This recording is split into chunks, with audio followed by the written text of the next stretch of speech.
fly, run. If you can't run, walk. If you can't walk, crawl. But by all means, keep moving. Hello everybody and welcome to our new lecture presented to you by Dr. Nidal Mahmoud, a lecturer at the English Department, College of Education, Misan University. Yes, welcome my dear students. Today we have a new poem which is entitled Ozymandias by Percy Bysshe Shelly. And Percy Bysshe Shelly was born in August 4th, 1792 at Field Place near Hersham, Sussex, England. The eldest son of Timothy and Elizabeth Shelly, with one brother and four sisters, stood in line to inherit not only his grandfather's considerable estate, but also a seat in the Parliament.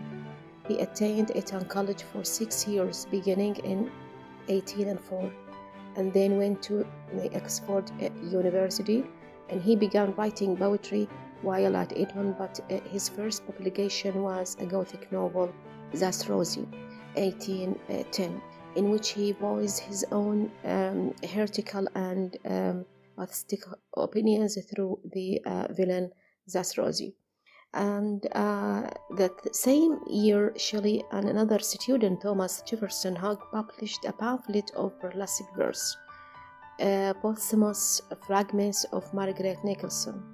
And with his sister Elizabeth, Shelley published original poetry by Victor and Cassian. And in 1817, Shelley produced Lone and Seathna, a long narrative poem that, because it contained reference to incest as well as tracts on religion, was withdrawn after only few copies were published, and it was later edited and reissued as the Revolt of Islam in 1818.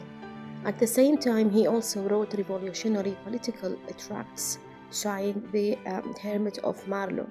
Then early in 1818, he and his new wife left England for the last time, and during the remaining 4 years of his life, Shelley produced all his major works, including Prometheus Unbound in 1820. Traveling and living in various Italian cities, the Shelleys were friendly with the British poet Leigh Hunt and his family, as well as with Byron. And on July 8th, 1822, shortly before his 30th birthday, Shelley was drowned in a storm while attempting to sail from Lisbon to La Spezia in Italy, and in his schooner, the Don Juan. I met a traveler from an antique land who said, "Two vast and trunkless legs of stone stand in the desert. Near them on the sand, half sunk, a shattered visage lies, whose frown and wrinkled lip and sneer of cold command tell that its sculptor well those passions read which yet survive. Stamped on these lifeless things, the hand that mocked them and the heart that fed. And on the pedestal these words appear: My name is Ozymandias, King of Kings.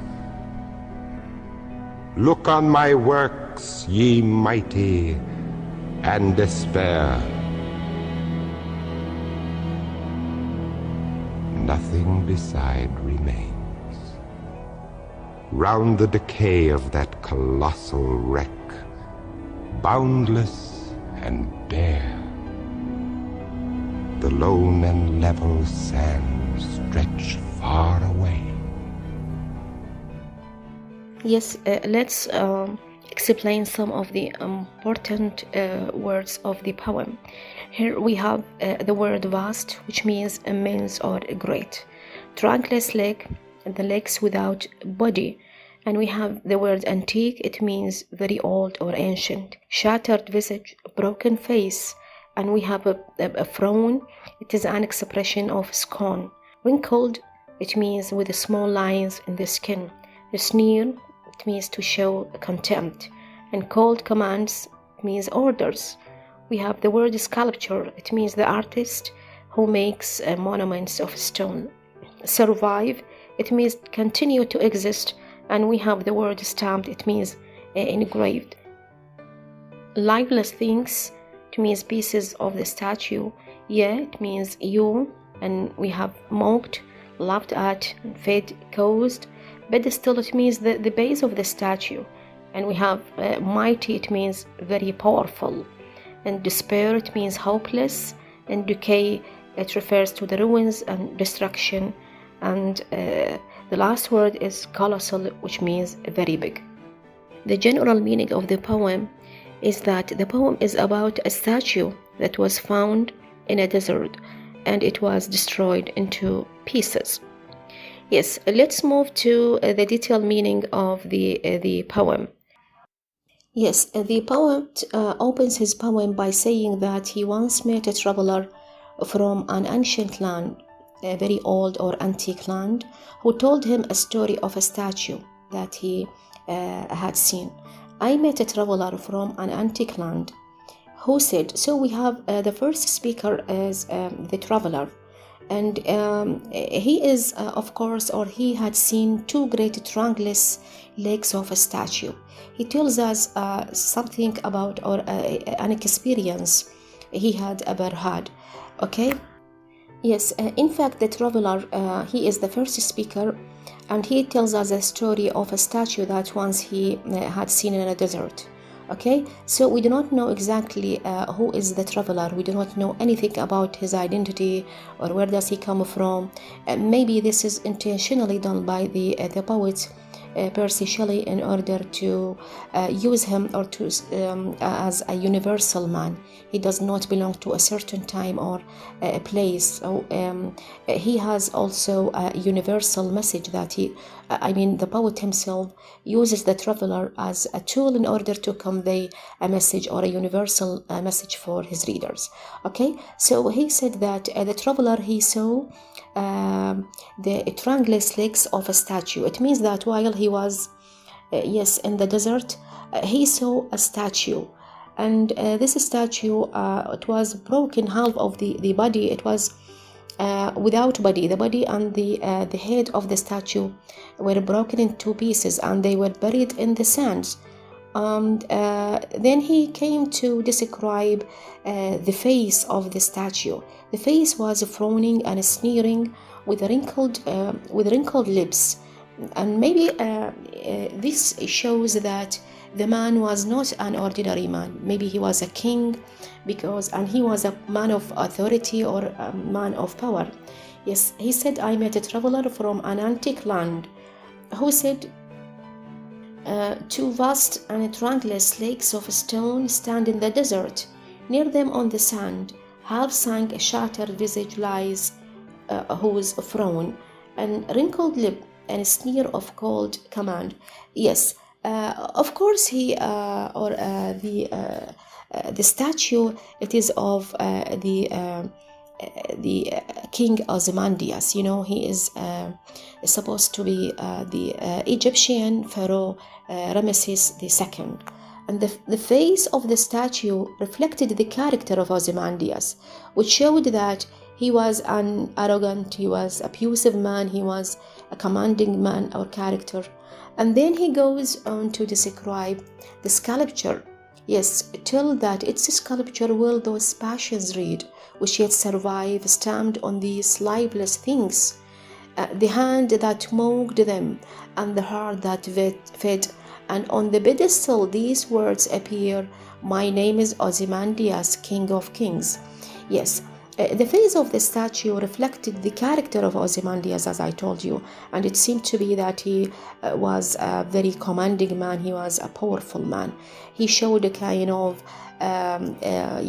discontent for his people, as he put all the people in an inferior position, and he put himself in a superior position because he is the king. Okay, so and then he says that the sculpture was very, very clever in making or in immortalizing the character of that king. Yes, and then he saw on the pedestal of the statue, the traveler could read these words: "My name is Ozymandias, King of Kings." Okay, this is irony, of course. Yes, what the traveler saw was no more than broken pieces of a statue, and they were buried, half buried in the sand. And when he looked around, the traveler could not see anything but only empty and endless desert, stretching far into the distance. Okay, "My name is Ozymandias, King of Kings. Look at my works, ye mighty and despair. Nothing beside remains." This is the message that he wants to convey for his reader. I mean, Ozymandias, he was a man of authority. He was a very powerful man, okay? But now he is no more than these broken and shattered and fragmented pieces, of a statue. "Look at my works." So the traveler, he has a message, of course, for the readers. Yes, Ozymandias, is a political poem. It is, of course, about the illusion of fame and power. Okay, here we have Ozymandias, and as I told you, metaphorically, here the poet uses the image or the character of Ozymandias, Ramesses II, as I told you, the Egyptian pharaoh, because he was so proud of his own power, and that he used to looks, for the other people, his people, as they are inferior, okay, and he is a superior man. And so in fact, the words that are engraved on the base of the statue give us a moral lesson. Yes, is that though Ozymandias was a great king, yet nothing remained except the ruins of his statue. And Shelley shows the emptiness of human wishes, and they end into a lifeless wreck. This is a very important lesson. And also the poem expresses the idea of vanity of human wishes, that nothing in this world lasts forever. Everything comes to an end, and human life and all these worldly things are all victims of a time. And so man must not be proud, because he is a mortal being. Nothing remains after death, only man's good deed. And this is exactly what happened to the Ozymandias. For example, he was a powerful man.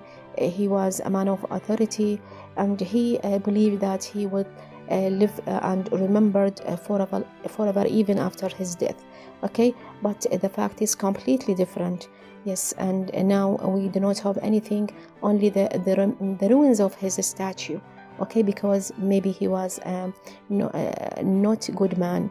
So nothing remains, only man's good deed, which only this thing which lives forever. Yes, of course, here Ozymandias is a metaphor, okay, for the ephemeral nature of political power, of a pride, of vanity of man. Yes, the poet here, he conveys the theme of vanity of a human pride and vanity of a human wishes. Yes, through the poem, he passes on the idea that man is very proud of himself. He is very proud in his positions, in his thoughts, and he assumes, or he believes that his statues, his properties, his everything, all these worldly things will go with him even after death. okay? And this is wrong, as we see that in Ozymandias we can see that yes, everything goes to an end, because all these things, they are yes, ephemeral. Yes, they never last forever. And maybe we can say that Ozymandias is a poem which not only criticizing the vanity of a human wishes and pride. Maybe it is also a reference, because Shelley, he was or he lived in the time of George III, and maybe this is a reference because he stood against George's military exploits, and so he considers George III himself like Ramesses or Ozymandias. Yes, and maybe George III was the source of inspiration for the poet to write Ozymandias, and who is seen historically as a tyrannical character or abusive man. Yes, let's look at the devices that are used in the poem. First, we have contrast. Yes, Shelley contrasts the life like facial expression on the statue with the lifeless stone which the statue is made of. This is very important, that we have two contrasted images. And we have also a low situation, and I think it is very well presented in the idea of destruction. Yes, the idea of destruction is presented in the image of the broken statue in the desert. And he also uses different images to illustrate that Ozymandias was mighty, was powerful, was a man of authority. But now he is no more than fragments in the desert. The third device which is used in the poem is alliteration. And I think in line 2 we have the word to and triangless. Both of them, they have the same initial sound, to, triangless. In the third line we have the word stand and sand. And in line 5, or in the fifth line, we have the word called, command. In line 8 we have hand, heart. And in line 13 we have boundless, bear. And in the final line we have lone, level. And then we have sand and stretch.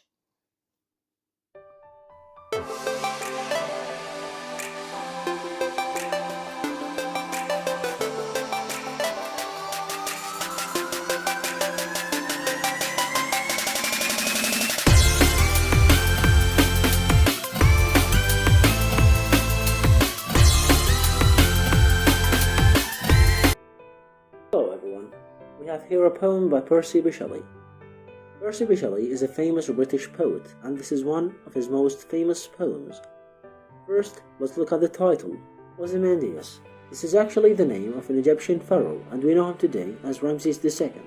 So it could have been called Ramses II, but in Shelley's time period he was known as Ozymandias. The Greek called him that name back in time because he was a powerful ruler, and he was a dictator.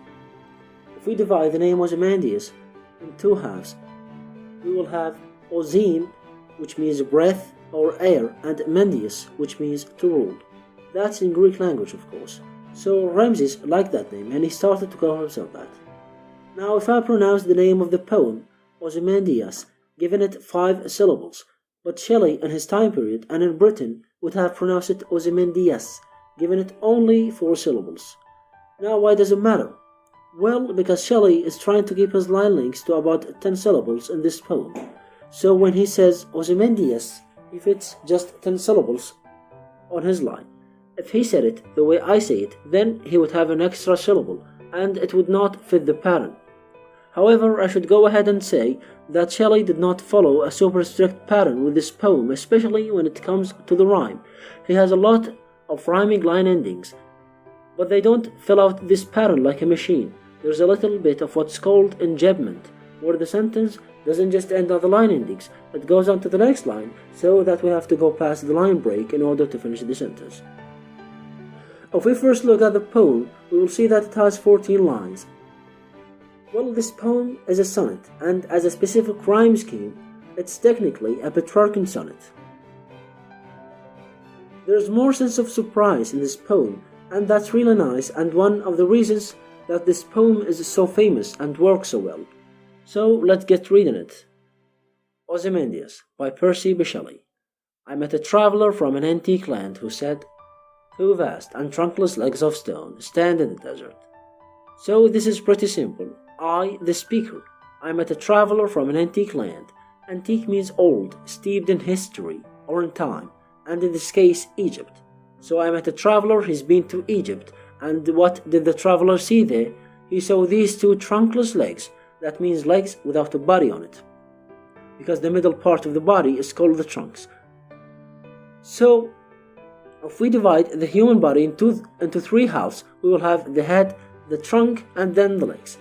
But this statue is so old that all we have left is the legs standing there, and they're huge, because this is a big statue.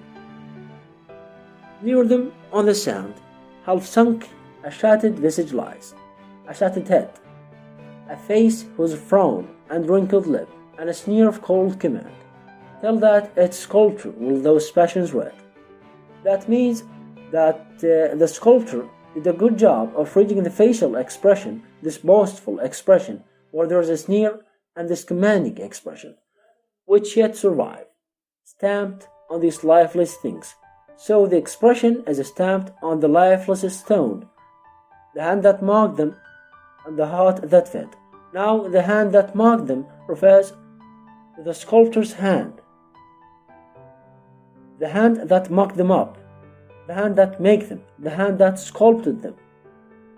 The heart that fed refers to Ramses II or Ozymandias. His heart is the one that sustained that face. Now we need to go back to this word, because as you probably know, mock also means ridicule or make fun of. But in this poem, and in that specific line, it didn't mean that. It meant what I already said. And on the pedestal, these words appear. So there's a pedestal, like a platform, and then carved into the platform are the words that we were about to read. My name is Ozymandias, King of Kings. Look on my works, ye mighty, and despair. So he's really boasting here. He's bragging about how he's the king of all kings, and that's what this inscription on the pedestal means. Look at everything I've done, and you should be jealous. So we'll go on. Nothing beside remains. So beside these legs, and in this pedestal with this inscription, nothing all around it. There's no buildings, there's no nothing. Round the decay of that colossal brick. So the decay of this huge statue is called a brick. Colossal means big. So this colossal brick, all around it is decay, boundless and bare. The lone and level sands stretch far away. So all the way to the horizon, we just have this level sands, nothing erected there, nor the mighty works of any kind are visible. Just the sand is stretching as far as the eye can see. The moral lesson of this poem is that nothing can stand against time. Time can erase anything, including big statues or colossal, as the poet described it in this poem, or kings, or even gods, because as you probably know, the Egyptian pharaohs were calling themselves gods. So this was just a quick summary and analysis of this poem. Thank you all for listening.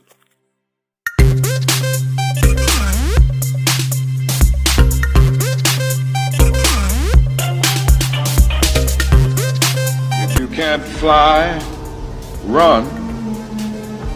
If you can't run, walk. If you can't walk, crawl, but by all means, keep moving.